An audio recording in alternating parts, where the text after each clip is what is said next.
Lino lye limu ku gguliro eryokya eryakuyitako mu Jjaka Akawuwo. Ekikangabwa kino kigudde bwayisa wamanyiddwa nga ku mayiro 3 abatuuze bagudde ku mulambo gw'omuvubuka nga guwagamidde mu mwalo omunene nga gutandise n'okuvunda.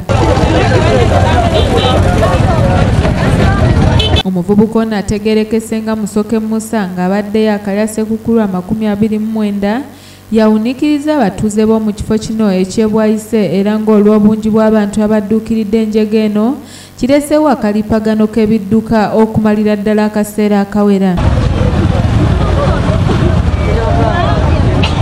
Oluvannyuma abatuuze batemeza ku poliisi okuva e Kawempe naye etuuse bwangu mu kifo kino n'ennyulula omulambo gw'omuvubuka ono ne gutwalibwa mu ggwanika ly'eddwaliro ekkulu e Mulago gwongere okwekebejjebwa nga n'okunoonyereza ku nfa ye bwe kugenda mu maaso.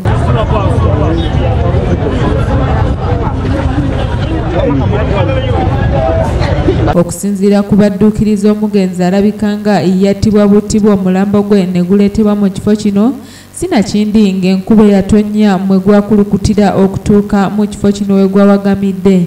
Omuntu ono baamuleeta buleesi ne bamuteeka nga bamaze kumuta oba amazzi ge gaamuleeta kubanga alinga amazeemu ennaku bbiri bayinza okuba nga baamuta era nga bamuteekawo oba amazzi ge gaamuleeta. Bano basaba ekikwatako okuteeka poliisi mu kitundu kino olw'ensonga nti ettemu n'obubbi kati be baana baliwo mu kitundu kyabwe. Wali oyitawo otya poliisi ate wano oyitawo otya mubbi, kati tukole tutya? Bagenda ne beesiba eri bwe wabeerayo abantu ate wano weekusiku tewali bantu, kati ffe tukole tutya? Bagenze mu maaso n'okwambalira poliisi etwala ekitundu kyabwe okufa ku bintu ebayamba wabula ekomye okunaayiza ebitagikwatako ng'okukwata boodabooda.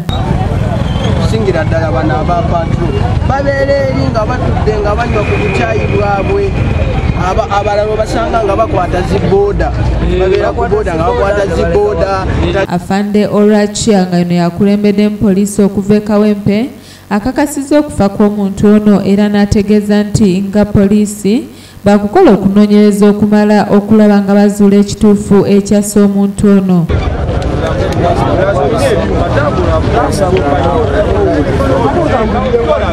Tosubwa amawulire gagajjudde ebinnonogo aga Jjaka Akawuwo buli ssaawa 3 ez'ekiro.